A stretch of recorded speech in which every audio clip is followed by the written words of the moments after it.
चुंबक को देखा है कैसे वो लोहे की ओर आकर्षित होता है और कैसे वो लोहे को अपनी ओर आकर्षित करता है, क्योंकि उसके स्वभाव में ही आकर्षण है। हम सबके भीतर भी एक ऐसा ही चुंबक होता है, विचार का चुंबक, जो सदा अपने ही जैसे विचारों को आकर्षित करता है। हम जो बोते हैं वही काटते हैं। उसी प्रकार हम जैसा सोचते हैं वैसा ही पाते हैं। साधु ईश्वर का नाम जपता है तो उसे ईश्वर मिल जाता है। अर्थात फल हमारी सोच पर निर्भर करता है। ओस की बूंद यदि केले के पत्ते पर गिरे तो वो कपूर बन जाती है, सीप में गिरे तो मोती, और यदि विषधर के मुख में गिरे तो विष।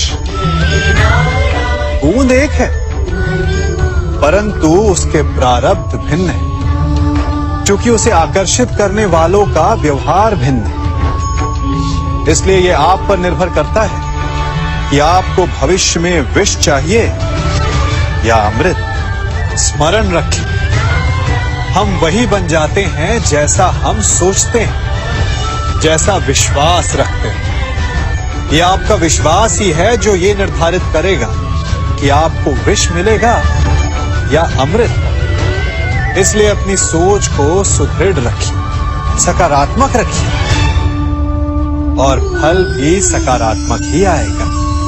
अब से ये सृष्टि बनी है, नदी की धारा और चट्टान के मध्य सदा संघर्ष रहा है, परंतु हर बार चट्टान की कठोरता को हारना पड़ता है, और नदी की धारा कोमल होते हुए भी कठोर चट्टान को काट देती है। कभी सोचा है क्यों चट्टान इतनी कठोर और जल इतना कोमल, चट्टान इतनी दृढ़ और जल इतना लचीला? फिर भी सदा जल कठोर चट्टानों के मध्य से अपना मार्ग बना ही लेती है। कारण केवल एक है, और वो है लगातार चलने की क्षमता। जल बढ़ता रहता है, चट्टान अडिग रहती है। इसी कारण जल चट्टान को काटकर मार्ग बना लेता है। इसलिए लगातार चलते रहिए, रुकिए मत, क्योंकि चट्टान जैसी हर समस्या को आप भी जल की तरह काट सकते हैं। इस फल को देख रहे हैं आप, अभी अभी अपनी डाल से अलग हुआ है। बड़ा दुख होता है जब आप अपने उद्गम से अलग होते हैं, परंतु ये दूरी भी आवश्यक है। अब इस फल को ही ले लीजिए। अपने जीवन दाता वृक्ष से अलग होकर ये ना केवल किसी की भूख शांत करेगा, अभी तो इसके भीतर के बीज से एक नए वृक्ष का सृजन भी होगा और कई फल जन्मेंगे। सृजन की प्रतिक्रिया में पीड़ा आवश्यक है। यदि पीड़ा नहीं होगी तो सृजन नहीं होगा। पीड़ा अपने उद्गम से दूर होनी, पीड़ा अपनों से दूर होनी। इस फल की भांति हम मनुष्यों को भी अपने उद्गम से, अपने सगे संबंधियों से अलग होना पड़ता है, और यही अलगाव एक नए सृजन को, एक नई सृष्टि को, एक नए विकास को जन्म देता है। इसलिए ऐसे अलगाव से दुखी मत होइए, उसका स्वागत कीजिए, क्योंकि ये विकास की नींव है। अपराध वो भावना है जिसके कारण संसार में सदा दुख ही व्याप्त रहता है। हम सब अपराधियों से घृणा करते हैं, उन्हें कोसते हैं, परंतु क्या कभी विचार किया है कि कोई भी जन्म से अपराधी नहीं होता? तो ऐसा क्या कारण है कि कोई इतना बुरा बन जाता है कि वो बुराई की सीमाएं ही पार कर जाए? कारण है कामना। यदि कामना पर नियंत्रण ना रखा जाए यदि कामना को पूर्ण करने के लिए परिश्रम ना किया जाए तो वो तृष्णा में बदल जाती है, और तृष्णा लालच में, और लालच छल में, और छल करते ही मनुष्य अपराध की ओर अपने पग बढ़ा देता है। इसलिए ये अत्यंत आवश्यक है कि मन की कामनाओं पर नियंत्रण रहे।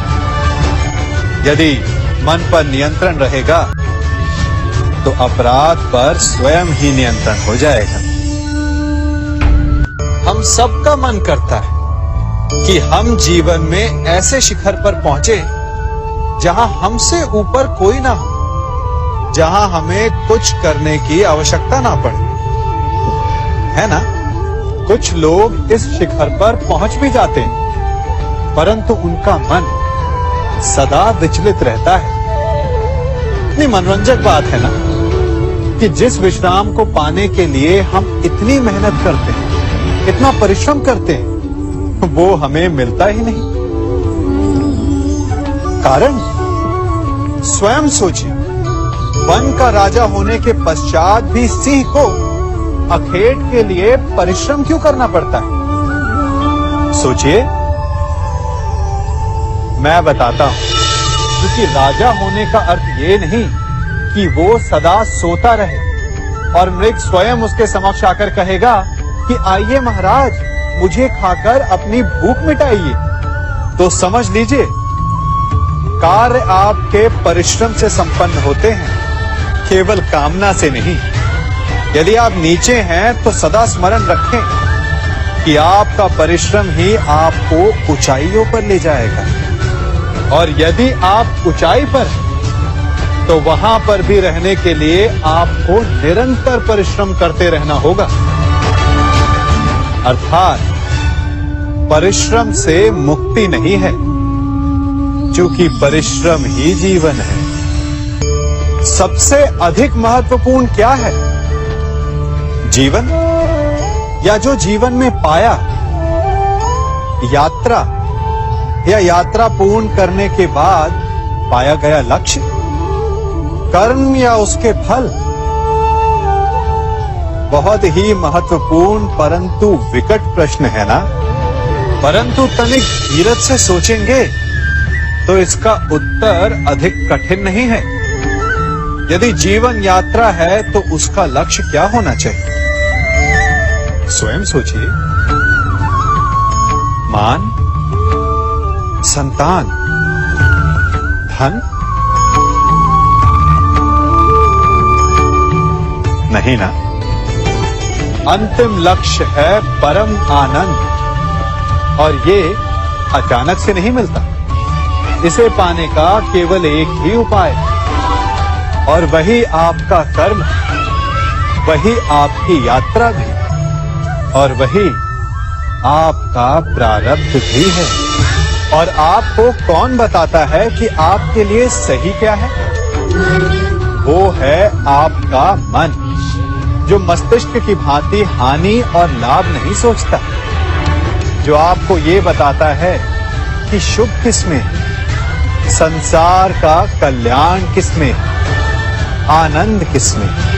यदि आपका मन संयमित है तो वो आपका सबसे महत्वपूर्ण मार्गदर्शक है, जो आपकी यात्रा, आपका लक्ष्य, आपके कर्म और उसके फलों को सबको शुभ बना सकता है।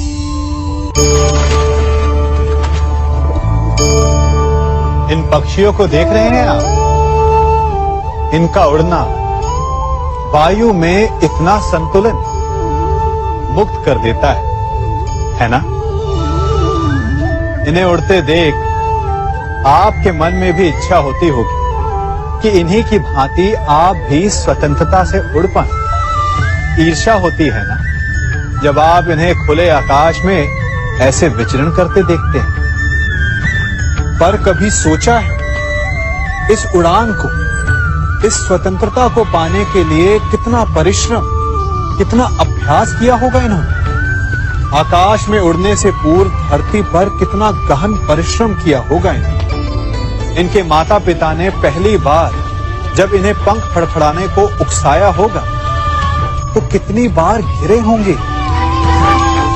पहली बार वायु में उड़ते समय कितना भय लगा होगा इन्हें। अपनी पहली उड़ान के पश्चात धरती पर उतरते समय गिरकर कितनी चोट खाई होगी। इस उड़ान का, इस स्वतंत्रता का ये मूल है। यदि आप ये दे सकते हैं तो अवश्य आप भी इस स्वतंत्रता को पा सकते हैं। इन पक्षियों की भांति ही अपने चारों ओर जब भी आप किसी सफल मनुष्य को देखें तो उससे ईर्ष्या ना करें। उसके परिश्रम और पीड़ा को समझने का प्रयास करें जो उसने यहां तक पहुंचने में पाई है। प्रेरणा लें, प्रयास करें और स्वयं भी सफल हो जाएं।